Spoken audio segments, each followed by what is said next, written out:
दोस्तों ये कहानी एक ऐसे आदमी के ऊपर आधारित है जिसकी जिंदगी ने उसकी कहकर ले रखी है। वो दिन रात बस काम करता था और अपने परिवार को बिल्कुल भी समय नहीं दे पाता था। फिर एक दिन उसे एक ऐसा जादुई रिमोट मिलता है जिसकी मदद से वो अपनी जिंदगी को कंट्रोल कर सकता था। तो कहानी शुरू होती है और हम नथुलाल को देखते हैं जो कि एक बहुत बड़ा आर्किटेक्ट है। ये अपने एक छोटे से परिवार के साथ रहता है जिसमें उसकी पत्नी पुष्पा और 2 बच्चे हैं। लड़की का नाम पिंकी है और लड़के का नाम गुलाटी। हम देखते हैं कि नथुलाल जिस कंपनी में काम करता था वहाँ का बॉस चंडाल चौकड़ी उससे बहुत ज्यादा काम करवाता था, जिसके चलते नथुलाल अपने परिवार को ज्यादा समय नहीं दे पाता था। यहाँ तक कि उसकी पत्नी पुष्पा भी उससे गुस्सा रहती थी क्योंकि पिछले 6 महीने से नथुलाल ने उसके खेत में मजदूरी भी नहीं करी थी, जिस वजह से उसका खेत बंजर हो चुका था। आगे नथुलाल अपने बॉस चंडाल चौकड़ी से मिलता है जो उसे एक अपॉर्चुनिटी देता है जिससे नथुलाल की जिंदगी बदल सकती थी। वो उसे कहता है कि तुम्हें एक बहुत बड़े जापानीज बिजनेसमैन का होटल रीडिजाइन करना है और अगर तुमने इस कॉन्ट्रैक्ट को हासिल कर लिया तो मैं तुम्हें प्रमोट करके अपना बिजनेस पार्टनर बना लूंगा। अभी ऑफर सुनकर नथुलाल बहुत खुश हो जाता है, पर तभी उसे याद आता है कि उसे तो इस वीकेंड अपनी फैमिली के साथ कैंपिंग पर जाना था। फिर रात को जब वो अपने परिवार के साथ डिनर पर जाता है तब वो उन्हें समय देने की बजाय पूरा टाइम अपने बॉस के साथ फोन पर ही लगा रहता है। इसके बाद वो अपने घर आ जाते हैं जहाँ पर हम पुष्पा को देखते हैं जो कि कैंपिंग के लिए बहुत ज्यादा एक्साइटेड थी। पर तभी नथुलाल उसे कहता है कि जाने मन हमें अपनी कैंपिंग ट्रिप को पोस्टपोन करना होगा क्योंकि मुझे एक बहुत बड़ा प्रोजेक्ट मिला है और इस प्रोजेक्ट को पूरा करने के लिए मेरे पास बहुत ही कम टाइम है, जिसके लिए मुझे टीवी पर एक एशियंट आर्किटेक्चर डॉक्यूमेंट्री देखकर अपने जापानीज प्रोजेक्ट को पूरा करना है। जिसको देखने के लिए वो टीवी का रिमोट उठाता है पर वो बच्चों के उड़ने वाले हेलीकॉप्टर का रिमोट होता है जो कि सीधा आकर उसके मुंह पर लगता है, जिसे देखकर वो बहुत ज्यादा गुस्सा हो जाता है। कहता है कि भीन के घोड़ों, इस घर में कोई भी चीज मुझे जगह पर मिलती ही नहीं है। अब ये साला टीवी का रिमोट पता नहीं कहाँ फेंक दिया तुम लोगों ने। जिसके बाद वो एक यूनिवर्सल रिमोट खरीदने के लिए डी-मार्ट पहुँचता है। यूनिवर्सल रिमोट एक ऐसा रिमोट होता है जिससे सारी इलेक्ट्रॉनिक चीजों को कंट्रोल किया जा सकता था। अब डी-मार्ट में आकर वो हर जगह उस रिमोट को ढूंढता है लेकिन उसे वहाँ पर कुछ नहीं मिलता। अब इससे परेशान होकर वो एक बिस्तर पर जाकर लेट जाता है क्योंकि सबसे वो बहुत ज्यादा थक चुका था। एक तो उसके बॉस ने उसकी कहकर ले रखी थी और वो अपनी लाइफ से भी बहुत ज्यादा परेशान हो चुका था। इसी दौरान उसकी नजर एक दरवाजे पर पड़ती है जिस पर बियॉन्ड लिखा हुआ था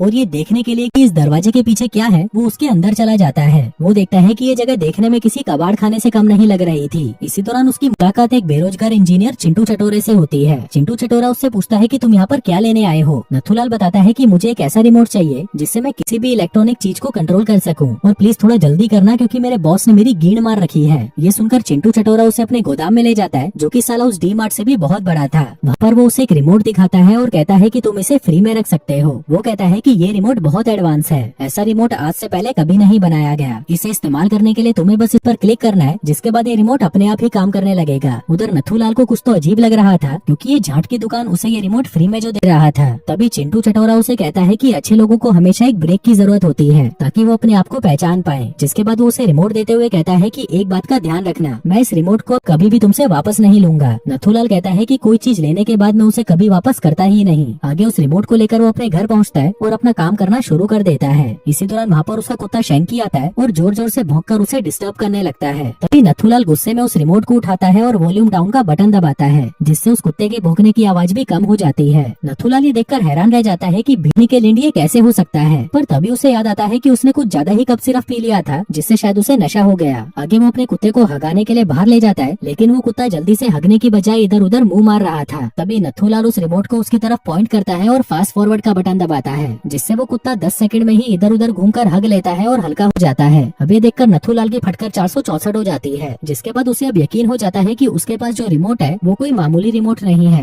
ये रिमोट इलेक्ट्रॉनिक चीजों के साथ साथ जिंदगी को भी कंट्रोल कर सकता है। जिसके बाद वो उस रिमोट के बारे में और जानने के लिए चिंटू चटोरे के पास पहुंच जाता है, पर तभी चिंटू चटोरा उसे अपना फोन नंबर थमा देता है और कहता है कि जब भी तुम्हें इस रिमोट के बारे में जानना हो या कोई भी परेशानी हो तो मुझे कॉल कर लेना। इसके बाद नथुलाल वापस अपने घर आता है और अपने काम के प्रेशर के चलते वो अपने परिवार के साथ डिनर को, अपनी वाइफ के साथ झगड़े को और पलंग तोड़ मजदूरी को भी वो फास्ट फॉरवर्ड कर देता है ताकि वो अपने काम के लिए समय बचा सके और अपने प्रोजेक्ट को टाइम पर पूरा कर पाए। लेकिन वहीं उसकी पत्नी पुष्पा को इस बार उसके साथ मजदूरी करने में बिल्कुल भी मजा नहीं आया था और तो और वो इस बात से भी नाराज हो जाती है कि डिनर टेबल पर जो उनके बीच में बातें हुई थी वो नथुलाल को बिल्कुल भी याद नहीं थी क्योंकि उसने वो सारा समय फास्ट फॉरवर्ड कर दिया था। अब नथुलाल जल्दी से चिंटू चटोरे को कॉल करता है और उससे पूछता है कि टाइम को फास्ट फॉरवर्ड करते वक्त उनके बीच में जो बातें हुई थी वो उसे याद क्यों नहीं है। चिंटू उसे कहता है कि जब तुम टाइम को फास्ट फॉरवर्ड करते हो तब तुम्हारा शरीर ऑटो पायलट पर चला जाता है, जिसका मतलब है कि तुम्हारा दिमाग कहीं और होता है पर तुम्हारी बॉडी वहीं पर रह जाती है, मतलब तुम वहाँ पर हो भी और नहीं भी। जिसके बाद चिंटू चटोरा वहाँ से चला जाता है और अपना नथुलाल अब इस रिमोट का इस्तेमाल हर छोटी बड़ी चीजों में करने लगता है, जैसे कि अपने जुकाम को ठीक करने में, ट्रैफिक जाम से निकलने में, यहाँ तक कि नहाने और ऑफिस के लिए तैयार होने में भी। इसी तरह की छोटी छोटी चीजों में वो उस रिमोट को फास्ट फॉरवर्ड करके बहुत ही कम समय में उनको पूरा कर लेता है। फिर आखिर में वो दिन भी आ जाता है जब उसे जापानीज लोगों को अपना डिजाइन दिखाना था, जो कि उसने ऑटो पायलट मोड पर बनाया था। अब ये मीटिंग बहुत अच्छी जा रही थी, पर तभी चंडाल छोकरी को पता नहीं क्या चूल सी मचती है। वो उन जापानियों के सामने जापानीज खिलाड़ियों का मजाक बनाने लगता है। कहता है कि तुम्हारे खिलाड़ी तो जोरदार हैं, लेकिन उनकी लुल्ली बहुत ही छोटी सी है। ये सुनकर वो लोग वहाँ से उड़ जाते हैं और आपस में बातें करने लगते हैं। उधर नथुलाल भी सोच रहा था कि ये लोग क्या बातें कर रहे होंगे। जिसके बाद वो उस रिमोट को उन पर पॉइंट करके वॉल्यूम को बढ़ा देता है। तभी उसे पता चलता है कि उनको उसका बनाया डिजाइन बिल्कुल भी पसंद नहीं आया और वो कह रहे थे कि इस गधे ने ये डिजाइन पक्का उस एशियन आर्किटेक्चर डॉक्यूमेंट्री को देखकर बनाया होगा।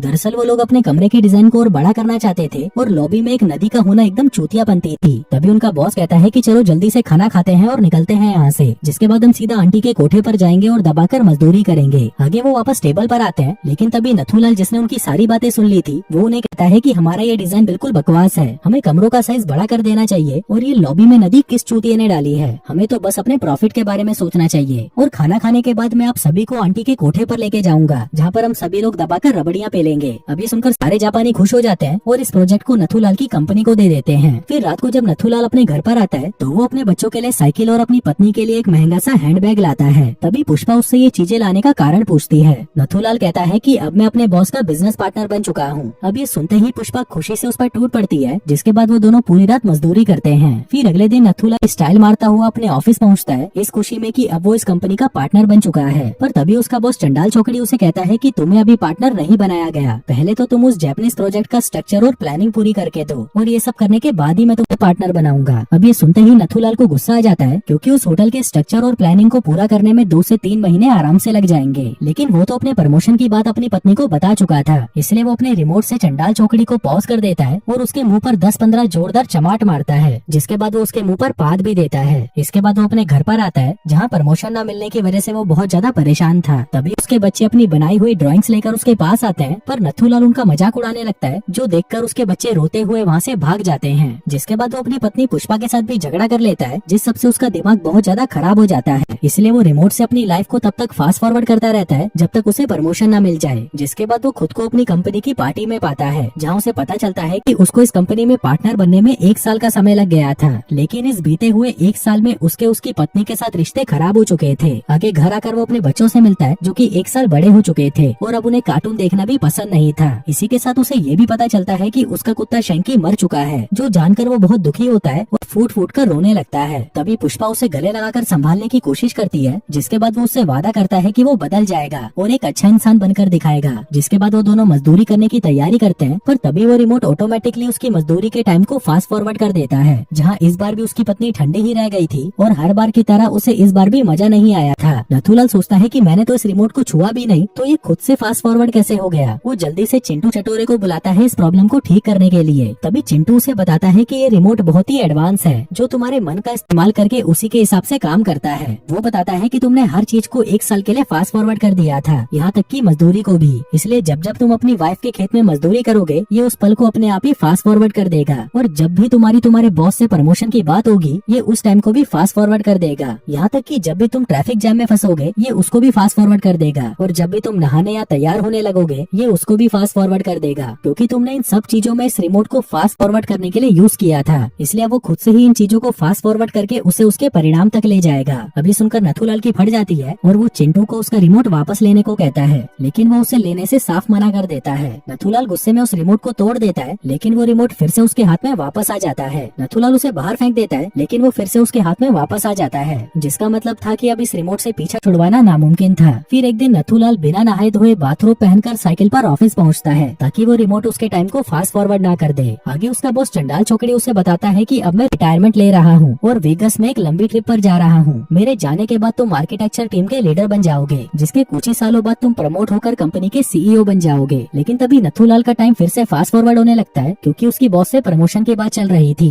जिसके बाद टाइम 10 साल आगे शिफ्ट होता है, जहाँ हम फ्यूचर में देखते हैं कि नथुलाल अब एक अमीर आदमी बन चुका है और वो उस आर्किटेक्चर कंपनी का CEO बन चुका है। लेकिन पिछले कई सालों से लगातार फास्ट फूड खाने की वजह से वो बहुत मोटा हो चुका था। अब वो जल्दी से अपने कपड़े पहनता है और अपने घर पहुँचता है, जहाँ पर वो देखता है कि उसके बच्चे भी अब बड़े हो चुके थे। उसका बेटा गुलाटी उसी की तरह मोटा हो चुका था और उसकी बेटी अब एक धंधे वाली बन चुकी थी। तभी उसे ये भी पता चलता है कि उसकी पत्नी पुष्पा ने उससे तलाक ले लिया है और किसी दूसरे आदमी से शादी कर ली है। अब ये सब देखकर नथुलाल गुस्सा हो जाता है और अपनी पत्नी के नए हस्बैंड को पीटने पीटने लगता है। लेकिन तभी वहाँ पर एक कुत्ता आता है जो उसे धक्का देकर गिरा देता है, जिससे उसके सर पर चोट लगती है और वो बेहोश हो जाता है। आगे जब उसकी आँख खुलती है तो 6 साल बीत चुके होते हैं और वो एक हॉस्पिटल में होता है। तभी उसकी पत्नी आकर उसे बताती है कि तुमको कैंसर हुआ था और जब तुम्हें कैंसर से छुटकारा मिला तो उसके अगले ही दिन तुम्हें दिल का दौरा पड़ गया, जिसमें डॉक्टरों को तुम्हारी चर्बी को काटकर बाहर निकालना पड़ा। अब वो पतला तो हो चुका था लेकिन उसकी खाल लटक रही थी। आगे वो अपनी कंपनी में पहुंचता है जहाँ पर वो अपने बेटे से मिलता है जो कि अब बहुत ही हैंडसम बन चुका था। कुछ देर बाद वो अपने बेटे के कैबिन में आकर कहता है कि शाम को दादा दादी और हम दोनों आइसक्रीम खाने बाहर चलेंगे। इस पर उसका बेटा कहता है कि दादाजी की तो बहुत टाइम पहले मौत हो चुकी है। अभी सुनते ही नथुलाल टूट जाता है और फूट फूट कर रोने लगता है। आगे वो अपने बाप की कब्र के पास पहुंचता है जहाँ पर वो उस रिमोट को फिर से इस्तेमाल करता है ताकि वो अपने बाप के साथ अपनी आखिरी मुलाकात को देख सके। वो देखता है कि उसका बाप उसे रात को खाने के लिए इनवाइट करने उसके ऑफिस आता है, पर क्योंकि नथुलाल ऑटो पायलट पर था तो वो उसके इनविटेशन को सुने बिना ही उसको ठुकरा देता है। उसका बाप उसे समझाने की भी कोशिश करता है लेकिन वो अपने बाप पर ही भड़क जाता है। तभी उसका बाप उसका टाइम खराब करने के लिए उससे माफी मांगता है और अपनी आंखों में आंसू लेकर वहाँ से चला जाता है। इसी दौरान वहाँ पर चिंटू चटोरा आता है और नथुलाल से कहता है कि मैं तुमसे माफी मांगना चाहता हूँ तुम्हारे पिता को तुमसे अलग करने के लिए, क्योंकि यही मेरा काम है, मैं लोगों को अपनों से दूर करता हूँ। अब ये सुनकर नथुलाल बहुत गुस्सा हो जाता है और उसको मारने के लिए उसकी तरफ दौड़ता है, पर तभी वो गायब हो जाता है और उसके पीछे से फिर से प्रकट हो जाता है, जिससे डरकर वो फिर से रिमोट को यूज करता है ताकि वो एक अच्छी सी जगह पर जा सके। हम देखते हैं कि नथुलाल कई साल आगे आ चुका था जहाँ पर उसके बेटे की शादी हो रही थी। इसी दौरान वो अपनी माँ से मिलता है जिसको देखकर वो बहुत खुश होता है। वो अपनी बेटी से भी मिलता है जो कि अब काफी बड़ी हो चुकी थी और उसके तो और भी बड़े हो चुके थे।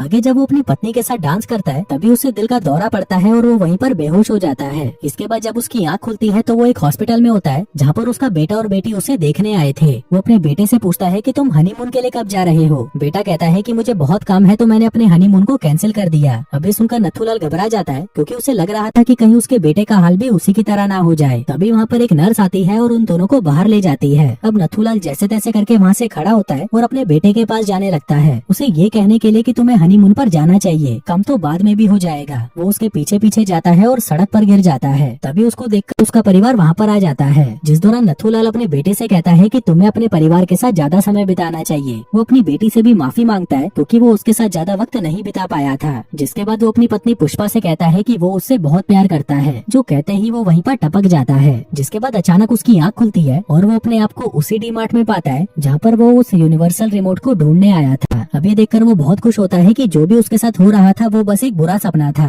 आगे वो दौड़ते हुए अपने परिवार के पास जाता है और उन्हें गले लगा लेता है। वो उनसे वादा करता है कि वो अपने परिवार के साथ वक्त जरूर बिताएगा। आगे उसे टेबल पर एक नोट के साथ वही रिमोट मिलता है जिसमें लिखा था कि अच्छे लोगों को ब्रेक की जरूरत होती है और मुझे पता है कि तुम इस बार बिल्कुल सही फैसला लोगे। तभी नथुलाल उस रिमोट को उठाकर कचरे में फेंक देता है, लेकिन इस बार वो रिमोट वापस उसके हाथ में नहीं आता, जो देखकर नथुलाल बहुत खुश होता है। और दोस्तों इसी के साथ ही ये कहानी यहीं खत्म हो जाती है।